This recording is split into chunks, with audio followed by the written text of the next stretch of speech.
XL அப்ளிகேஷனில் 1 to 3 January February Sunday Monday இந்த மாதிரி ஜென்ரிக்கான ஒரு சில கண்டென்ட் எல்லாம் பார்த்தீங்கன்னா டைப் பண்ணிவிட்டு ட்ராக் பண்ணுற கரண்ட்ஸில் ஆட்டோமேட்டிக்காக ஃபில் ஆகும், அவுட்புட் ஈஸியாக கொடுக்கும். பட் ஏபிசிடின்ற முக்கியமான ஒரு கேரக்டர், இது ஆல்ஃபபெட் இல்லையா, இது ரொம்ப பேசிக்கான விஷயம் தான்னாலும் ஏபிசின்னு நம்ம கீப் பண்ணிவிட்டு ட்ராக் பண்ணுற கரண்ட்ஸில் டிஇஎஃப்ன்ற மாதிரி அவுட்புட்டை கொடுக்காது.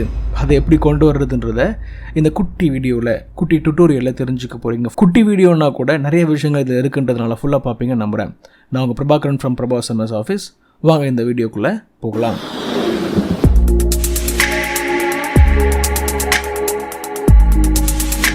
ஓகே, இந்த குட்டி டுட்டோரியலுடைய கான்செப்ட் என்ன அப்படின்னா, ஏபிசிடியை நான் எக்ஸலில் கீப் பண்ணும்போது எப்படி குயிக்காக நான் கீப் பண்ணுறது, 26 கேரக்டரையும் ஏபிசிடின்னு ஒன்று ஒன்றா கீப் பண்ண டைம் ஆகும் இல்லையா, அதனால் எப்படி அதை குயிக்காக க்ரியேட் பண்ணுறதுன்றது சம்டைம் நமக்கு தேவைப்படும், தெரிஞ்சிக்க வேண்டிய ஒரு விஷயமா இருக்கும்.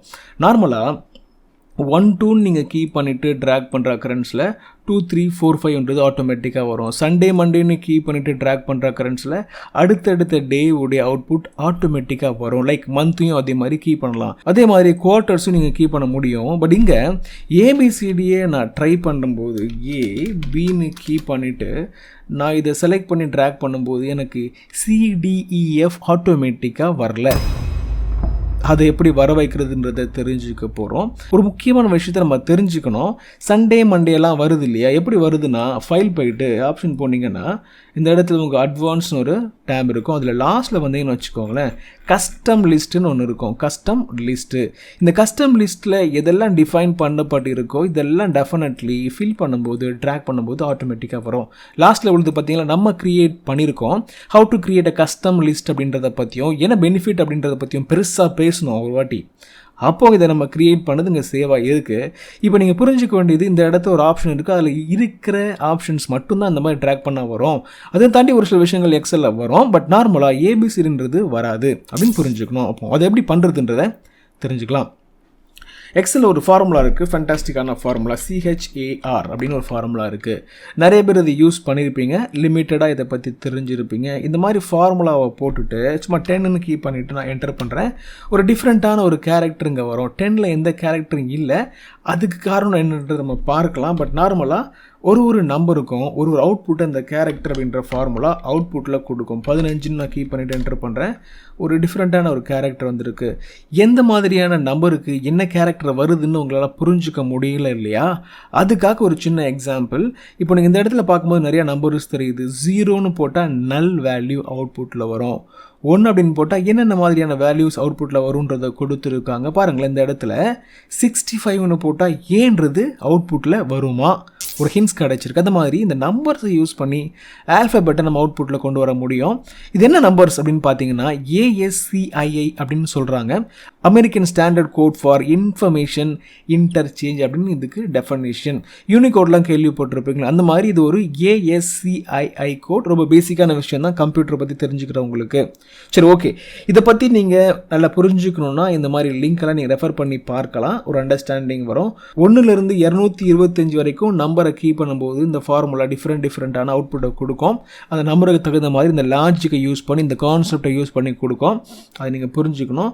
2-3 மெத்தடும் நான் கொடுத்துருக்கேன். லாஸ்ட்டாக ஃபில் டுட்டோரியல் அப்படின்ற ஒரு கான்செப்டில் ஃபில்லை பற்றின நிறைய டிப்ஸ்லாம் இருக்கும், நீங்கள் பார்த்து தெரிஞ்சுக்கங்க. இப்போ நம்ம ஏபிசிடியை பார்த்து இந்த கான்செப்டை முடிக்கலாம். இங்கே நான் கிளிக் பண்ணுறேன். CHAR 65ன்னு போட்டால் ஏ வரும்னு ஒரு ஹின்ஸை நம்ம பார்த்துட்டோம். அதனால அந்த போட்டு நம்ம என்ன பண்ணலாம், ஏவை நம்ம அவுட்புட்டில் கொண்டு வந்துருப்போம். இதே மாதிரி நம்பர்ஸை போட்டு இதை எப்படி குயிக்காக கொண்டு வர்றதுன்னு பார்க்கலாம். அடுத்தது CHAR நான் போட்டுடுறேன். 65ன்னு நான் போட்டுட்டு க்ளோஸ் பண்ணி என்டர் பண்ணால் ஏ தான் வரும், பட் நமக்கு பி வரணும். ஸோ +1 கொடுத்தா பி வரும் இல்லையா. இந்த +1 நம்ம வந்து மாற்றிக்கிட்டு இருக்க முடியாது, ஆட்டோமேட்டிக்காக மாற வைக்கணும். அதுக்கு ரோன்னு போட்டுட்டு இந்த இடத்துல ரோன்னு போட்டால் இது என்ன அவுட்புட்டை கொடுக்கும் தெரியுமா, 2ன்ற அவுட்புட்டை கொடுக்கும். நமக்கு இது 1ன்ற அவுட்புட்டை கொடுக்கணும். ஸோ -1 நான் போட்டுடுறேன். ஸோ பின்னு அவுட்புட்டை இது கொடுத்துருச்சு. இப்போ இதை ட்ராக் பண்ணாலே பார்த்தீங்கன்னா அடுத்தடுத்த நம்பர் இது கொடுக்கறதுக்கான வேலையை எடுக்கும். பாருங்களேன், ஈஸியாக 2 குட்டி ஃபார்முலாவை டிஃபைன் பண்ணோம். ட்ராக் பண்ணுற கரண்ட்ஸில் இந்த மாதிரி ஆல்ஃபபெட்டை நம்ம ஈஸியாக எடுத்துக்க முடியுதுன்னு நீங்கள் புரிஞ்சுக்கணும். இதில் நம்ம கேரக்டர் ஃபங்க்ஷனை எப்படி யூஸ் பண்ணுறது, இந்த மாதிரியான நீடுக்குன்றதை பார்த்துருக்கோம். அதை தாண்டி இந்த மாதிரி நிறைய விஷயங்களை நான் பேசியிருக்கேன்றதை நீங்கள் புரிஞ்சுக்கணும்.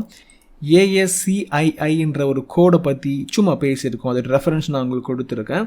தென் இதே கான்செப்டை எந்தெந்த மெத்தடில் அச்சீவ் பண்ணுறதுன்றதையும் நான் உங்களுக்கு இந்த இடத்துல சொல்லியிருக்கேன். ஃபில் டியூட்டோரியல் வேணும்னா நீங்கள் தெரிஞ்சுக்கலாம். எதுக்காக இந்த இடத்துல ஃபில் டியூட்டோரியல் பற்றி பேசுகிறோம், இந்த இடத்துல ஃபில் ஆகிறது தான் முக்கியமான ஒரு கான்செப்டே இல்லையா?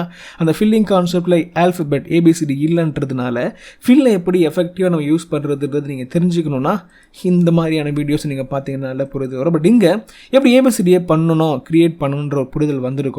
கடையமாக ஆமாம் வந்துருச்சு, சின்ன வீடியோ தான், சின்ன கான்செப்ட் தான், பட் நம்ம யூஸ்ஃபுல்லாக இருந்துச்சு அப்படின்னு நீங்கள் நினச்சிங்கன்னா லைக் பண்ணுங்கள். சப்ஸ்கிரைப் பண்ணாதவங்க அதையும் பண்ணிவிடுங்க. கடையமாக இதே மாதிரி நிறைய இன்ட்ரெஸ்டிங் வீடியோஸை பப்ளிஷ் பண்ணியிருக்கோம். பார்த்தீங்கன்னா நல்ல புரிதல் உங்களுக்கு வரும். இன்னும் ஃப்யூச்சர்லேயும் நிறைய வீடியோஸ் பப்ளிஷ் ஆகும். அதுவும் உங்களுக்கு தெரிஞ்சுக்கணும் அப்படின்னா கட்டாயமாக நீங்கள் சப்ஸ்கிரைப் பண்ணி வச்சுக்கிறது நல்லது. ஆல் நோட்டிஃபிகேஷனையும் எனேபிள் பண்ணுறது ரொம்ப ரொம்ப நல்லது. See you in the next interesting video. Thanks for watching.